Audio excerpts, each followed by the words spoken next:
So ವಿದ್ಯಾರ್ಥಿಗಳೇ, ಈಗಾಗಲೇ zoom app ಒಳಗೆ ನಾನು ಈ ಸಿದ್ಧಾಂತಗಳ ಬಗ್ಗೆ ಹೇಳಿದ್ದೆ ನಾನು. ಬಟ್ ಸುಮಾರು ಒಂದು 40-45 ತನಕ ಜಾಯ್ನ್ ಆಗಿರ್ತೀರಿ, ಬಟ್ ಉಳ್ಕಿದವರೆಲ್ಲ ಜಾಯ್ನ್ ಆಗಿಲ್ಲ. ಸೊ ಹೀಗಾಗಿ ನಾನು ಏನು ಮಾಡ್ತಾ ಇದ್ದೇನೆ ಅಂತಂತಂದರೆ ಈ ಥಿಯರಿಗಳನ್ನು ವಿಡಿಯೋ ಮಾಡಿ ಬಿಡ್ತಾ ಇದ್ದೇನೆ. ಸೊ ಮೊದಲಿಗಾಗಿ ಈ ಬುದ್ಧಿಶಕ್ತಿಯ ಸಿದ್ಧಾಂತದೊಳಗೆ ಒಂದು ಪ್ರಮುಖವಾದಂಥ ಸಿದ್ಧಾಂತ ಅಂದ್ರೆ ಚಾರ್ಲ್ಸ್ ಸ್ಪಿಯರ್ಮನ್ ಅವರ ದ್ವಿಅಂಶ ಸಿದ್ಧಾಂತ ಅಂತ ಕರಿತಾ ಇದ್ವಿ, ಅಥವಾ ಕೆಲವೊಂದ್ಸತ ಇದಕ್ಕೆ ದ್ವಿಕಾರಕ ಸಿದ್ಧಾಂತ ಅಂತ ಕೂಡ ಕರಿತಾ ಇದ್ದಾರೆ. ಸೊ ಚಾರ್ಲ್ಸ್ ಸ್ಪಿಯರ್ಮನ್ಸ್ 2 ಫ್ಯಾಕ್ಟರ್ ಥಿಯರಿ ಅಂತ ಕರಿತಾ ಇದ್ದೀವಿ. ಕೆಲವೊಂದ್ಸತ ಕನ್ನಡದೊಳಗೆ ಹಲವಾರು ಪದಗಳನ್ನು ಬಳಸುವುದರಿಂದ ನೀವು ಇಂಗ್ಲಿಷ್ ವರ್ಷನ್ ಅನ್ನು ನೋಡ್ಕೊಳ್ಬೇಕಾಗ್ತಾ ಇದೆ. ನೋಡ್ರಿ, ಈ ಚಾರ್ಲ್ಸ್ ಸ್ಪಿಯರ್ಮನ್ ಅವ್ರು ಏನು ಮಾಡಿದ್ರು ಅಂತಂತಂದ್ರೆ ಈ ಬುದ್ಧಿಶಕ್ತಿಯ ಒಂದು ಥಿಯರೀಸ್ ಹೇಳುವಾಗ ಒಂದು ವಿಭಿನ್ನವಾದಂಥ, ಯಾಕಂದ್ರೆ ಟರ್ಮ್ ಅನ್ನು ಅವರು ಏನು ಮಾಡಿದ್ರು ಅಂತಂತಂದ್ರೆ ಏಕ ಅಂಶ ಸಿದ್ಧಾಂತವನ್ನ ನೀಡಿದ್ರು ಅವ್ರಿಗೆ. ಅದಕ್ಕಿಂತ ಒಂದು ವಿಭಿನ್ನವಾದಂಥ ಸಿದ್ಧಾಂತವನ್ನ ನೀಡಿದರು ಅಂತಂದ್ರೆ ಈ ಚಾರ್ಲ್ಸ್ ಸ್ಪಿಯರ್ಮನ್ ಅವರು ಅಂತ ಹೇಳ್ತಾ ಇದ್ದೇವೆ. ಸೊ ಇವರು ಏನು ಮಾಡಿದ್ರು ಅಂತಂತಂದ್ರೆ ಬುದ್ಧಿಶಕ್ತಿಯ ಹಲವಾರು ವೈವಿಧ್ಯಮಯವಾದಂಥ ಪರೀಕ್ಷೆನ, ಬಹುಶಃ ಯಾಕಂದ್ರೆ ನೀವು ನೀವು ಫಸ್ಟ್ ಸೆಮ್ ಒಳಗೆ ನೋಡಿದ್ದೀರಿ, ಬುದ್ಧಿಶಕ್ತಿ ಒಳಗೆ ಹಲವಾರು ರೀತಿಯ ಪರೀಕ್ಷೆ ಇದಾವೆ. ಅದು ಕಾಮದ ಬುದ್ಧಿಶಕ್ತಿ ಇರ್ಬೋದು, ಬಾಟಿಯ ಬುದ್ಧಿಶಕ್ತಿ ಇರ್ಬೋದು, ಹಲವಾರು ರೀತಿ ಪರೀಕ್ಷೆಗಳನ್ನು ನೋಡಿರಿ. ಅಲ್ಲಿ ಕ್ವಶನ್ಸ್ ಹೆಂಗೆ ಇರ್ತಾವ ಅನ್ನೋದು ನೋಡ್ತಾ ಇದ್ದೀರಿ. ಈಗ ಉದಾಹರಣೆ ಬಾಟಿಯ ಒಂದು ಪರೀಕ್ಷೆಯನ್ನು ತಗೊಂಡ್ರೆ, ಸೊ ಅಲ್ಲೇ ಪಿಕ್ಚರ್ ಕನ್ಸ್ಟ್ರಕ್ಷನ್ ಟೆಸ್ಟ್ ಅಂದ್ರೆ ಚಿತ್ರಗಳನ್ನು ಜೋಡಿಸುವ ಪರೀಕ್ಷೆ ಅದ, ವಿಭೇದನಾತ್ಮಕ ಪರೀಕ್ಷೆ ಅದ, ಫ್ಯಾಸ್ಲಾಂಗ್ ಪರೀಕ್ಷೆ ನೋಡ್ತಾ ಇದ್ದೀವಿ. ಆಮೇಲೆ ಕೈ ಎತ್ತಲಾರದೆ ಚಿತ್ರವನ್ನು ಬಿಡಿಸುವಂಥ ಒಂದು ಪರೀಕ್ಷಣವನ್ನು ನೋಡ್ತಾ ಇದ್ದೀವಿ. ಸೊ ಇವೆಲ್ಲ ಏನದಾವ ಅಂತಂದ್ರೆ ವೈವಿಧ್ಯಮಯವಾದಂಥ ಪರೀಕ್ಷಣೆಗಳನ್ನು ಒಳಗೊಂಡಂಥ ಪರೀಕ್ಷೆ ಇದನ್ನ. ಸೊ ಈ ರೀತಿ ಸ್ಪಿಯರ್ಮನ್ ಅವರು ಕೂಡ ಏನು ಮಾಡಿದ್ರು ಅಂತಂತಂದ್ರೆ ಹಲವಾರು ವ್ಯಕ್ತಿಗಳನ್ನ ಆಯ್ಕೆ ಮಾಡಿಕೊಂಡು ಅವ್ರಿಗೆ ಏನು ಮಾಡಿದ್ರು ಅಂತಂದ್ರೆ ಈ ವೈವಿಧ್ಯಮಯವಾದಂಥ ಬುದ್ಧಿಶಕ್ತಿ ಪರೀಕ್ಷೆಗಳನ್ನು ನೀಡಿದ್ರು. ಆ ಪರೀಕ್ಷೆಗಳನ್ನು ನೀಡಿ ಬಂದಂತಹ ಫಲಿತಾಂಶವನ್ನ ಸಂಖ್ಯಾತ್ಮಕವಾಗಿ ಒಂದು ದಾಖಲೆಯನ್ನ ಮಾಡ್ಕೊಂಡು ಅವ್ರು ಏನು ಮಾಡಿದ್ರು ಅಂತಂತಂದ್ರೆ ಅದ್ರೊಳಗೆ ಯಾವ ಅಂಶ ಪ್ರಭಾವ ಬೀರ್ತಾ ಹೆಚ್ಚು ಅನ್ನೋದನ್ನ ತಿಳ್ಕೊಂಡು ಅದರ ಆಧಾರದ ಮೇಲಿಂದ ಅವ್ರು ಏನು ಮಾಡಿದ್ರು ಅಂತಂದ್ರೆ ಈ ಚಾರ್ಲ್ಸ್ ಸ್ಪಿಯರ್ಮನ್ ದ್ವಿಅಂಶ ಸಿದ್ಧಾಂತವನ್ನ ನೀಡಿದ್ರು ಅವ್ರು.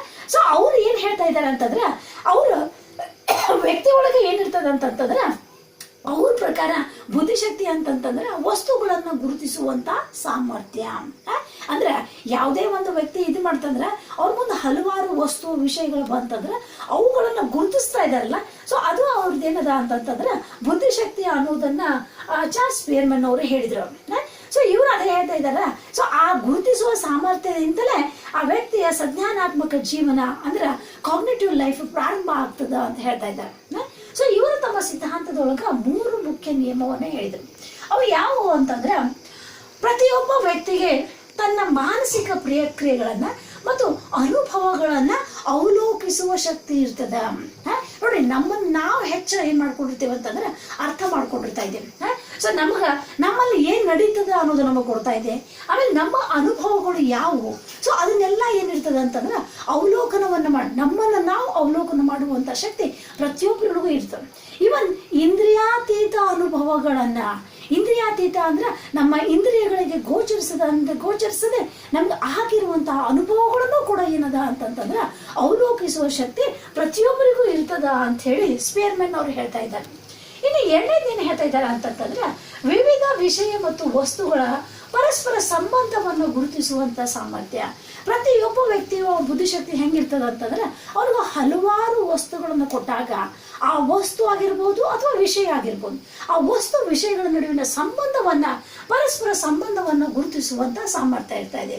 ಈ ಉದಾಹರಣೆ ಆ ವಿದ್ಯಾರ್ಥಿಗಳಿಗೆ ಪ್ರಾಣಿ ಮತ್ತು ಪಕ್ಷಿಗಳನ್ನು ಎಲ್ಲ ಕೊಟ್ಟು ಇದ್ರ ಪ್ರಾಣಿಗಳನ್ನು ಯಾವುವು, ಇದ್ರಾಗ ಸಸ್ಯಗಳು ಯಾವುವು ಅಥವಾ ಪಕ್ಷಿಗಳು ಯಾವುವು ಗುರುತಿಸ್ರಿ ಅಂತಂತಂದ್ರೆ ಇದ್ರೊಳಗೆ ಅವ್ರು ಏನು ಮಾಡ್ಬೋದು ಅಂತಂತಂದ್ರೆ ಯಾವ ರೀತಿ ನಾವು ವರ್ಗೀಕರಣ ಮಾಡಿ ಅಂತ ಹೇಳ್ತೀವೋ ಆ ರೀತಿ ಅವ್ರು ಏನು ಮಾಡ್ಬೋದು ಅಂತಂದ್ರೆ ವರ್ಗೀಕರಣವನ್ನು ಮಾಡ್ಬೋದು.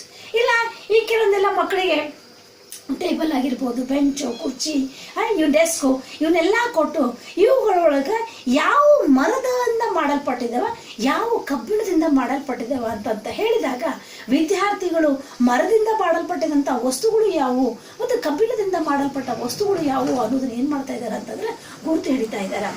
ಸೊ ಅಂದ್ರೆ ಆ ವಿದ್ಯಾರ್ಥಿ ಒಳಗೆ ಆ ವಿವಿಧ ವಸ್ತುಗಳಿರ್ಬೋದು ಅಥವಾ ವಿಷಯಗಳಿರ್ಬೋದು ಅವುಗಳನ್ನ ಏನ್ ಮಾಡ್ತಾ ಇದ್ದಾರೆ ಅಂತಂದ್ರೆ ಪರಸ್ಪರ ಸಂಬಂಧವನ್ನ ಗುರುತಿಸುವ ಸಾಮರ್ಥ್ಯ ಇರ್ತದ ಅನ್ನೋದು ನೋಡ್ತಾ ಇದ್ದೇವೆ.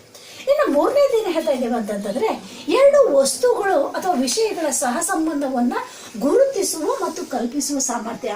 ಯಾವುದೇ ವ್ಯಕ್ತಿಗೆ ಎರಡು ವಿಷಯಗಳನ್ನ ಅಥವಾ ವಸ್ತುಗಳನ್ನು ಕೊಟ್ಟಿದ್ದಾಗ ಅವ್ರಿಗೆಲ್ಲೇ ಪರಸ್ಪರ ಒಂದು ಸಂಬಂಧವನ್ನು ಗುರುತಿಸುವುದರ ಜೊತೆಗೆ ಏನ್ ಮಾಡ್ತಾ ಇದ್ದಾರೆ ಅಂತಂತಂದ್ರೆ ಆ ಸಂಬಂಧವನ್ನ ಕಲ್ಪಿಸುವಂತಹ ಸಾಮರ್ಥ್ಯ. ಒಂದು ಸನ್ನಿವೇಶದೊಳಗ ಹಾಗಾದ್ರೆ ಇದೇ ಇನ್ನೊಂದು ಸನ್ನಿವೇಶ ಇದ್ದಾಗ ಆ ಎರಡೂ ಸನ್ನಿವೇಶಗಳ ನಡುವೆ ಸಾಮ್ಯತೆಯನ್ನ ಏರ್ಪಡಿಸುವಂತಹ ಸಾಮರ್ಥ್ಯ ಏನಿರ್ತದ ಅಂತಂದ್ರೆ ವ್ಯಕ್ತಿಗೆ ಇರ್ತದ ಅಂತ ಹೇಳ್ತಾ ಇದೆ.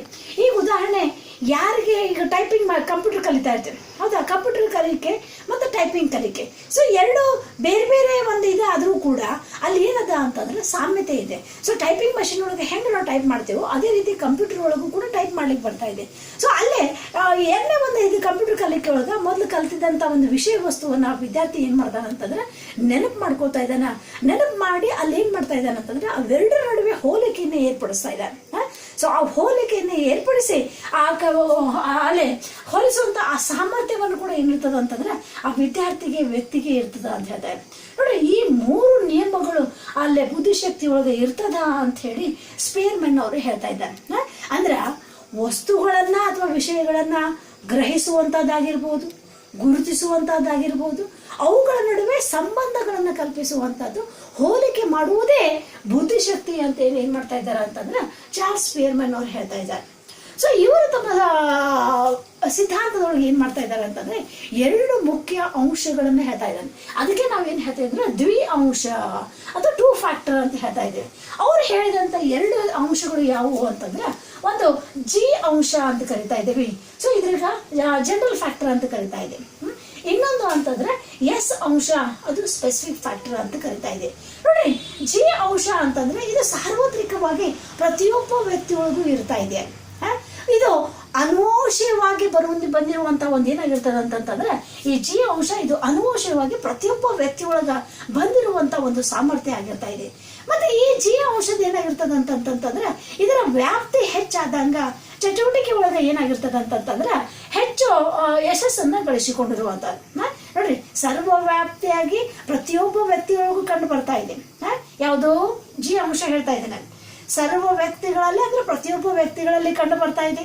ಇದು ಒಂದು ಸಾಮಾನ್ಯ ಮಾನಸಿಕ ಚೈತನ್ಯವಾಗಿರ್ತಾ ಇದೆ, ಇದು ಸ್ಥಿರವಾಗಿರ್ತಾ ಇದೆ ಮತ್ತು ಹುಟ್ಟಿನಿಂದ ಬರ್ತಾ ಇದೆ. ಜೊತೆಗೆ ಏನ್ ಹೇಳ್ತಾ ಇದ್ದೇವೆ ಅಂತಂತಂದ್ರೆ ಇದ್ರದ ವ್ಯಾಪ್ತಿ ಹೆಚ್ಚಾದಷ್ಟ ಆ ಚಟುವಟಿಕೆ ಒಳಗೆ ಏನ್ ಮಾಡ್ತಾ ಇದಾರೆ ಅಂತಂದ್ರೆ ಯಶಸ್ಸನ್ನ ಗಳಿಸ್ತಾ ಇದ್ದಾರ. ಇನ್ನೊಂದು ಏನ್ ಹೇಳ್ತಾ ಇದ್ದೇವೆ ಅಂತಂದ್ರೆ ಎಸ್ ಅಂಶ ಅಥವಾ ಸ್ಪೆಸಿಫಿಕ್ ಫ್ಯಾಕ್ಟರ್ ಅಂತ ಕರಿತಾ ಇದ್ದೇವೆ. ನೋಡ್ರಿ, ಈ ಎಸ್ ಅಂಶ ಅನ್ನೋದು ಏನಾಗಿರ್ತದ ಅಂತಂತಂದ್ರೆ ಇದು ಹುಟ್ಟಿನಿಂದ ಬಂದ್ರೆ ಎಸ್ ಫ್ಯಾಕ್ಟರ್ ಅನ್ನೋದು ಏನಾಗಿರ್ತದ ಅಂತಂತಂದ್ರೆ ನಾವು ಪರಿಸರದೊಳಗೆ ಏನಾಗಿರ್ತದ ಅಂತಂತಂದ್ರೆ ಬೆಳೆಸ್ಕೊಂತನ ಹೋಗ್ತಾ ಇರುವಂತದ್ದು. ಸೊ ಪರಿಸರದಿಂದ ಬರ್ತಾ ಇದೆ. ಸೊ ಹೆಂಗೆ ಅಂತಂದ್ರೆ ನೋಡ್ರಿ, ಈ ಎಸ್ ಫ್ಯಾಕ್ಟರ್ ಇಷ್ಟ ಸಂಖ್ಯೆಯೊಳಗೆ ಇರ್ತದಂತಲ್ಲ, ಇವು ಏನಾಗಿರ್ಬೋದು ಅಂತಂತಂದ್ರೆ ಹಲವಾರು ಸಂಖ್ಯೆ ಒಳಗೂ ಇರ್ಬೋದು. ಇದು ಇದು ಪರಿಮಾಣಾತ್ಮಕವಾಗಿದ್ರೆ ಈ ಎಸ್ ಅಂಶ ಏನಾಗಿರ್ತದ ಅಂತಂದ್ರೆ ಸಂಖ್ಯಾತ್ಮಕ ಆಗಿರ್ತದ ಅಂತ ಕರೀತಾ ಇದೆ. ಸೊ ಹಿಂಗಾಗಿ ಏನಾಗಿರ್ತದ ಅಂತಂದ್ರೆ ಈ ಸ್ಪೆಸಿಫಿಕ್ ಫ್ಯಾಕ್ಟರ್ ಇವೇನಾಗಿರ್ತದ ಅಂದ್ರೆ ಒಂದು ಚಟುವಟಿಕೆಯಿಂದ ಇನ್ನೊಂದು ಚಟುವಟಿಕೆಗೆ ಅಲ್ಲಿ ಏನಾಗಿರ್ತದ ಅಂತಂದ್ರೆ ಈ ಎಸ್ ಅಂಶ ವಿಭಿನ್ನವಾಗಿರ್ತಾ ಇದೆ. ಸೊ ಅದಕ್ಕೆ ಏನ್ ಹೇಳ್ತಾ ಇದ್ದೇವೆ ಅಂತಂದ್ರೆ ಬುದ್ಧಿಶಕ್ತಿ ಈಕ್ವಲ್ ಟು ಏನ್ ಹೇಳ್ತೇವೆ ಅಂದ್ರೆ ಸಾಮಾನ್ಯ ಅಂಶ ಮತ್ತು ವಿಶಿಷ್ಟ ಸಾಮರ್ಥ್ಯ. ಸೊ ಯಾವುದೇ ಒಂದು ಚಟುವಟಿಕೆಯನ್ನು ಕೊಟ್ಟಾಗ ಅಲ್ಲಿ ನಾವು ಸಾಮಾನ್ಯ ಅಂಶನೂ ಇರ್ತದ, ಜೊತೆಗೆ ಈ ಸ್ಪೆಸಿಫಿಕ್ ಅಂಶನೂ ಇರ್ತಾ ಇದೆ, ಸ್ಪೆಸಿಫಿಕ್ ಫ್ಯಾಕ್ಟರ್ನೂ ಇರ್ತಾ ಇದೆ. ಸೊ ಅವೆರಡೂ ಸೇರಿದಾಗ ಮಾತ್ರ ಅದೇನಾಗಿರ್ತದ ಅಂತಂತಂದ್ರೆ ಬುದ್ಧಿಶಕ್ತಿ ಆಗಿರ್ತದ ಅನ್ನೋದನ್ನ ನೋಡ್ತಾ ಇದೆ. ಸೊ ಇಲ್ಲಿ ಒಂದು ಡಯಾಗ್ರಾಮ್ ಹಾಕೊಂಡಿದ್ದೇನೆ. ಅಲ್ಲಿ ಒಂದು S1 S2 ನಡು ಏನದ ಅಂದ್ರೆ ಜಿ ಅಂತ ಬರ್ದೇನೆ. ಜಿ ಅಂತಂದ್ರೆ ಇವೆರಡು ಇವೆರಡು ಸ್ಪೆಸಿಫಿಕ್ ಫ್ಯಾಕ್ಟರ್ ಬೇರೆ ಬೇರೆ ಅದಾವ. ಆ ಸ್ಪೆಸಿಫಿಕ್ ಫ್ಯಾಕ್ಟರ್ ಅಂದ್ರ ಈ ಎಸ್ ಅಂಶ ಎರಡು ವಿಭಿನ್ನ ಸಾಮರ್ಥ್ಯಗಳು ಇದ್ರೂ ಕೂಡ ಆ ವಿಭಿನ್ನ ಸಾಮರ್ಥ್ಯದೊಳಗೆ ಏನಿರ್ತದ ಅಂತಂದ್ರೆ ಒಂದು ಸಾಮಾನ್ಯ ಅಂಶ ಇದ್ದೇ ಇರ್ತದ ಅನ್ನೋದನ್ನ ನೋಡ್ತಾ ಇದೆ. ಸೊ ಈ ರೀತಿಯಾಗಿ ಚಾರ್ಲ್ಸ್ ಸ್ಪೇರ್ಮನ್ ಅವರ ಒಂದು ಸಿದ್ಧಾಂತದೊಳಗೆ ನಾವೇನ್ ಮಾಡ್ತಾ ಇದ್ದೇವೆ ಅಂತಂದ್ರೆ ಎರಡು ಅಂಶಗಳ ಒಂದು ಸಿದ್ಧಾಂತವನ್ನ ನಾವಿಲ್ಲಿ ಎರಡು ಅಂಶಗಳನ್ನು ನೋಡ್ತಾ ಇದ್ದೀವಿ. ಅದನ್ನ ನೆನಪಿನ ಇಟ್ಕೋಬೇಕು, ಜಿ ಫ್ಯಾಕ್ಟರ್ ಮತ್ತು ಎಸ್ ಫ್ಯಾಕ್ಟರ್ ಅನ್ನುವಂಥದ್ದು. ಸೊ ಇದ್ರೊಳಗೆ ಏನಾಗಿರ್ತದೆ ಅಂತಂತಂದ್ರೆ ಇದರ ಒಂದು ಶೈಕ್ಷಣಿಕ ಒಂದು ಸಿದ್ಧಾಂತಗಳನ್ನ ನಾವು ನೋಡಿದಾಗ ಏನ್ ಹೇಳ್ಬೋದು ಅಂತಂತಂದ್ರೆ ಇದು ಈ ಸಿದ್ಧಾಂತವನ್ನ ನಾವ್ ಏನ್ ಮಾಡ್ಬೋದು ಅಂತಂದ್ರೆ ಆ ವ್ಯಕ್ತಿಯ ಒಂದು ಸಾಮರ್ಥ್ಯವನ್ನ ಬೋಧಕ ಸ್ವಭಾವವನ್ನ ಅನುಸರಿಸಿ ಏನ್ ಮಾಡ್ಬೋದು ಅಂತಂದ್ರೆ ಒಳನೋಟ ಕಲಿಕೆಯ ಸಾಮರ್ಥ್ಯಗಳನ್ನ ಬೆಳೆಸ್ಲಿಕ್ಕೆ ಏನಾಗ್ತದೆ ಅಂತಂದ್ರೆ ಇದು ಸಹಾಯಕ ಆಗ್ತದೆ ಅಂತ ಹೇಳ್ತಾ ಇದೆ. ಆಮೇಲೆ ಈ ಸಾಮಾನ್ಯ ಅಂಶ ಆಗಿರ್ಬೋದು, ಸ್ಪೆಸಿಫಿಕ್ ಫ್ಯಾಕ್ಟರ್ ಆಗಿರ್ಬೋದು, ವ್ಯಕ್ತಿಯಿಂದ ವ್ಯಕ್ತಿಗೆ ಏನಾಗ್ತದೆ ಅಂತಂದ್ರೆ ಭಿನ್ನ ಆಗಿರ್ತಾ ಇದೆ. ಸೊ ಮಗುವಿನೊಳಗಿರುವಂತ ಈ ಸಾಮಾನ್ಯ ಫ್ಯಾಕ್ಟರ್ ಮತ್ತು ಎಸ್ ಫ್ಯಾಕ್ಟರ್ಗಳ ಆಧಾರದ ಮೇಲೆ ಆ ವ್ಯಕ್ತಿಯೊಳಗೆ ಏನ್ ಮಾಡ್ತಾ ಇದ್ದಾನ ಅಂತಂದ್ರೆ ಹಲವಾರು ಚಟುವಟಿಕೆ ಒಳಗ ಸಾಧನೆಯನ್ನ ಮಾಡ್ತಾ ಇದ್ದಾನ ಅಂತ ಹೇಳ್ತಾ ಇದೆ. ಅವನಲ್ಲಿ ಎಷ್ಟು ಸ್ಪೆಸಿಫಿಕ್ ಫ್ಯಾಕ್ಟರ್ಸ್ ಇರ್ತಾವೋ, ಜನರಲ್ ಫ್ಯಾಕ್ಟರ್ ಇರ್ತದೋ ಅದರ ಆಧಾರದ ಮೇಲಿಂದ ಅವನು ತನ್ನ ಹಲವಾರು ಚಟುವಟಿಕೆ ಒಳಗ ಏನ್ ಮಾಡ್ತಾ ಇದ್ದಾನ ಅಂತಂದ್ರೆ ಸಾಧನೆಯನ್ನ ತೋರಿಸ್ತಾ ಇದ್ದಾನ. ಮತ್ತೆ ಇದರ ಆಧಾರದ ಮೇಲಿಂದ ಏನ್ ಮಾಡ್ಬೋದು ಅಂತಂದ್ರೆ ಶಿಕ್ಷಕರು ಕೂಡ ಬೋಧನೆಗೆ ಇದು ಸಹಾಯಕಾರಿ ಆಗ್ತದೆ. ಆ ವಿದ್ಯಾರ್ಥಿ ಒಳಗ, ಆ ಮಕ್ಕಳೊಳಗ ಹಲವಾರು ಎಸ್ ಫ್ಯಾಕ್ಟರ್ ಇದ್ದಾಗ ಅಂದ್ರೆ ಅವರಲ್ಲಿ ಆ ಸಾಮರ್ಥ್ಯ ಅಥವಾ ಕೌಶಲ್ಯಗಳು ವಿಭಿನ್ನ ಆಗಿರುವುದನ್ನು ನೋಡಿದ್ರೆ ಆ ವಿದ್ಯಾರ್ಥಿ ಯಾವ್ಯಾವ ಚಟುವಟಿಕೆ ಒಳಗೆ ಆಕ್ಟಿವ್ ಅದಾನ ಅನ್ನೋದನ್ನ ನಾವೇನ್ ಮಾಡ್ಬೋದು ಅಂತಂದ್ರೆ ಗುರುತಿಸ್ಲಿಕ್ಕೆ ಸಾಧ್ಯ ಇದೆ. ಸೊ ಅದಕ್ಕೆ ಬೇಕಾದಂತ ಒಂದು ಪರಿಸರವನ್ನ ನಿರ್ಮಾಣವನ್ನ ಮಾಡಿಕೊಂಡು ಅವರಲ್ಲಿ ವಿಶೇಷವಾದಂತ ವಿಶಿಷ್ಟ ಸಾಮರ್ಥ್ಯಗಳನ್ನ ಬೆಳೆಸ್ಲಿಕ್ಕೆ ಏನಾಗ್ತದೆ ಅಂತಂದ್ರೆ ನಮ್ಗೆ ಸಹಾಯಕ ಆಗ್ತಾ ಇದೆ. ಸೊ ಈ ರೀತಿಯಾಗಿ ನಾವ್ ಏನ್ ಮಾಡ್ಬೋದು ಅಂತಂದ್ರೆ ಚಾರ್ಲ್ಸ್ ಸ್ಪಿಯರ್ಮನ್ ಅವರ ಒಂದು ಸಿದ್ಧಾಂತ, ಅವರು ಹೇಳಿದಂತ 3 ಮುಖ್ಯ ನಿಯಮಗಳು ಮತ್ತು ಈ ದ್ವಿಅಂಶ ಜಿ ಫ್ಯಾಕ್ಟರ್ ಮತ್ತು ಎಸ್ ಫ್ಯಾಕ್ಟರ್. ಸೊ ಈಗಾಗಲೇ ಮತ್ತು ಅದರ ಶೈಕ್ಷಣಿಕ ನಿಹಿತಾರ್ಥಗಳು. ಸೊ ಈಗಾಗಲೇ ನಾನು ನಿಮಗೆ ಇದ್ರದ್ದು ನೋಟ್ಸ್ ಅನ್ನ ವಾಟ್ಸಪ್ ಒಳಗೆ ಹಾಕಿದ್ದೀನಿ. ಸೊ ಜಸ್ಟ್ ಈ ವಿಡಿಯೋವನ್ನು ಕೇಳಿದ ನಂತರ ನೋಟ್ಸ್ ಓದ್ರಿ, ನಿಮ್ಗೆ ಆ ಸಿದ್ಧಾಂತ ಏನಾಗ್ತದೆ ಅಂತಂದ್ರೆ ಕ್ಲಿಯರ್ ಆಗಿ ಅರ್ಥ ಆಗ್ತಾ ಇದೆ.